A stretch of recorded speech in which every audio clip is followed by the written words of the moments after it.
তবে কনসার্নের জায়গাগুলো অন্য জায়গাতে। সেটা হচ্ছে যে একজন নারী যখন পাকিস্তান থেকে ট্রেনিং করে আসছে বা একজন পুরুষ ক্যাডেট, তাদের পঠন পাঠন গঠন বা তাদের পুরো মেন্টালিটি বা তাদের পুরো বিষয়, তাদের পুরো হোল ক্যারিয়ারটা নিয়ে আসলে প্রশ্ন থেকে যায় যে এই পাকিস্তানি করণের ফলে তারা বাংলাদেশ পর্বে বা বাংলাদেশ চ্যাপ্টারে এসে কি ধরনের সার্ভিস তারা দিতে পারে, এবং এই মেন্টালিটি আসলে বাংলাদেশের যে হোল যেই মুক্তিযুদ্ধের চেতনা বা আমাদের যে লং স্ট্রাগল 1971-এর, সেটার সাথে সামঞ্জস্যপূর্ণ কিনা এই জায়গাতে তো চিন্তা করবার আছেই, নাকি তাদেরকে আরো ভীষণভাবে ভারত বিদ্বেষী বানিয়ে দেওয়ার একটা প্রচেষ্টার একটা অংশ এগুলোকে বলা যেতে পারে।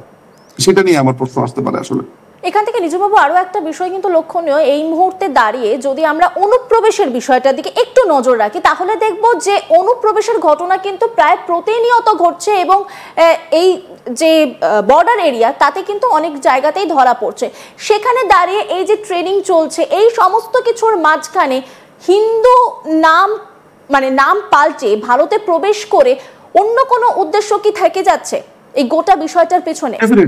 ডেফিনেটলি আমি তো আপনার 5ই আগস্টের পুরো ঘটনাটাকে আমি কতবার যে বলেছি যে এটি ভারতের প্রতি প্রক্সি ওয়ার, যে মূল টার্গেট হচ্ছে ভারত, এটাকে ভারতকে কেন্দ্র করে এই ঘটনাটা ঘটানো হচ্ছে, এবং জর্জ সরোস এবং তার যে প্রতিষ্ঠান বা আমেরিকার যে ডিপ স্টেট, তাদের মূল টার্গেটটা হচ্ছে পাকিস্তানকে ব্যবহার করে বা পাকিস্তানের ইন্টারেস্টটাকে আপনার সমুন্নত রেখে বাংলাদেশের ভূমি ব্যবহার করে ভারতকে ডিস্ট্যাবিলাইজ করা। সেগুলো নিদর্শন আমরা একাধিকবার দেখেছি। এটা যে একটা পলিটিক্যাল রেটরিক বা আমি কথার জন্য বলছি, কিংবা একটা পলিটিক্যাল আমার যে দর্শন সেই দর্শনকে প্রতিষ্ঠা করার জন্য বলছি, ব্যাপারটা একেবারেই তা না। আমরা সেগুলো নিদর্শন বারবার দেখেছি যে ভারতের, আপনি দেখেন যে 5ই আগস্টের পরে আপনি ডট মেলানোর দরকার নেই। আপনি মোটা দাগে যদি শুধুমাত্র এই কথিত জঙ্গি সরকারের বক্তব্যগুলোকে আপনি লক্ষ্য করেন, তাহলে আপনি দেখতে পারেন যে ভারত কিভাবে মানে মিডিয়া থেকে শুরু করে আপনার সামরিক ক্ষেত্রে কিংবা যে কোনো ক্ষেত্রে ভারতকে কিভাবে এক ধরনের টার্গেট করে আগানো হচ্ছে। আপনি চিন্তা করে দেখেন যে ইউনুস, সে যখন ডেলিগেটদের সাথে কথা বলছে, সেদিন নেপালের এক ডেলিগেটের সাথে কথা বলছে, নেপালের সরকারি এক কর্মকর্তা বাংলাদেশে এসেছিল, তাকে বলছে যে বাংলাদেশ নেপাল 7 সিস্টার্স, এই জায়গাগুলোতে একটা সমন্বিত ইকোনমিক প্ল্যান থাকা দরকার। তো 7 সিস্টার্স কি একটা আলাদা রাষ্ট্র? 7 সিস্টার্স তো ভারতের একটা অংশ। এবং শুধু তাই নয়, বাংলাদেশের গ্রেটার বাংলাদেশ বানানোর যে প্ল্যান, ভারতের বেশ কিছু জায়গাকে দখল করে নেওয়ার যে প্ল্যান, এবং ইউনুসের মেয়ে সেখানে জড়িত থাকছে, সেটাও কিন্তু সামনে আসছে।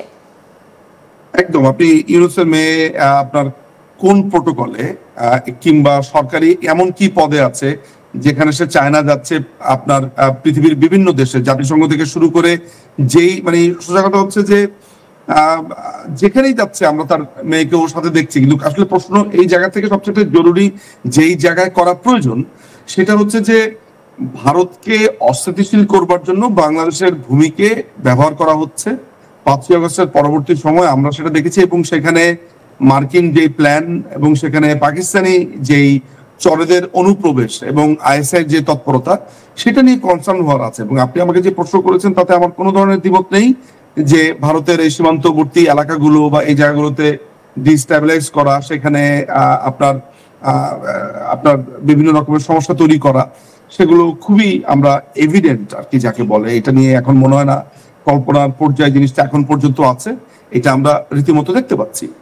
সুতরাং ভারতকে আমরা যে ছবিটা দেখতে পাচ্ছি, ভারতের সাথে বাংলাদেশের যে একটা বন্ধুত্বপূর্ণ সম্পর্ক এবং অত্যন্ত ঘনিষ্ঠ সম্পর্ক, সেই সম্পর্কটাকে ধীরে ধীরে দূরে সরানো হলো, এবং এই মুহূর্তে বাংলাদেশকে কোথাও গিয়ে কি ব্যবহার করা হচ্ছে ভারতের এগেইনস্টে?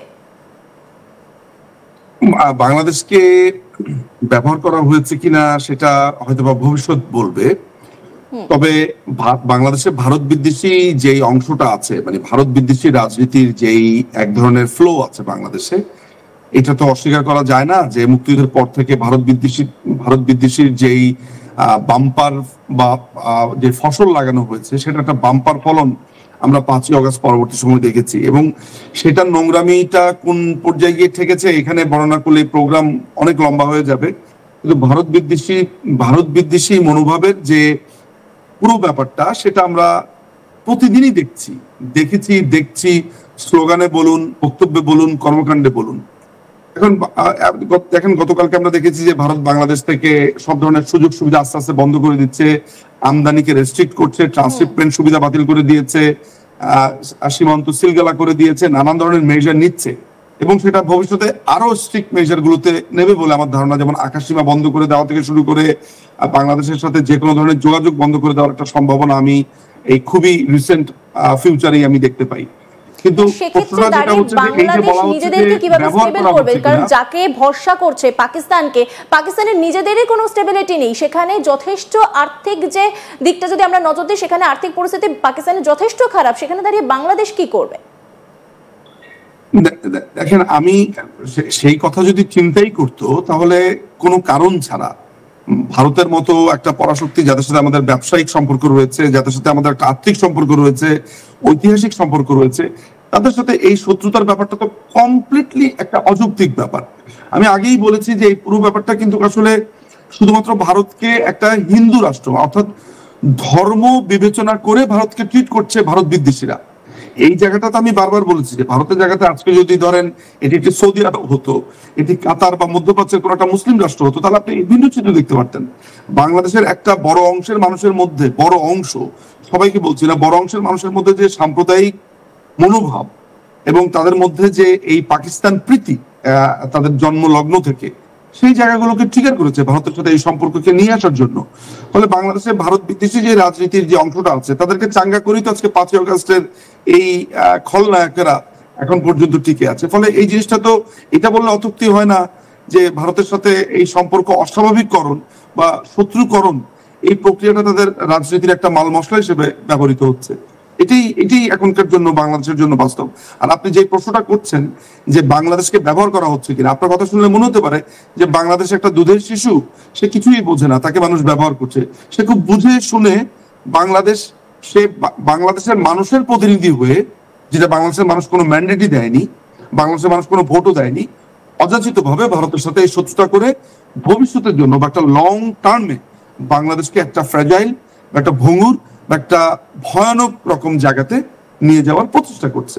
এবং এটাই এখনকার সময় বাংলাদেশিদের জন্য, বাংলাদেশের জন্য একটা ভয়ঙ্কর মেসেজ। একেবারে অসংখ্য ধন্যবাদ নিঝুম বাবু আপনাকে। ইতিমধ্যেই কিন্তু অস্থির একটা পরিস্থিতি বাংলাদেশে, এবং সেই বাংলাদেশে কিন্তু প্রতিদিনই প্রায় রদবদল ঘটছে আমরা বলতে পারি, কারণ প্রতিদিনই কোনো না কোনো ঘটনা ঘটছে, সেই খবর কিন্তু সামনে আসছে। সংবিধান বদলে যেতে পারে সেই সম্ভাবনাও দেখা দিয়েছে। ঠিক তেমন ভাবে আমরা দেখেছি যে ভারতের সঙ্গে নয়, বরং বাংলাদেশের পাকিস্তানের সঙ্গে যে সম্পর্ক, যে ঘনিষ্ঠপূর্ণ সম্পর্ক, সেই ঘনিষ্ঠপূর্ণ সম্পর্কতে যে ছবিটা আমরা দেখতে পাচ্ছি যে এই মুহূর্তে দাঁড়িয়ে বাংলাদেশের মহিলা ক্যাডাররা তারা ট্রেনিং নিচ্ছেন পাকিস্তানে গিয়ে।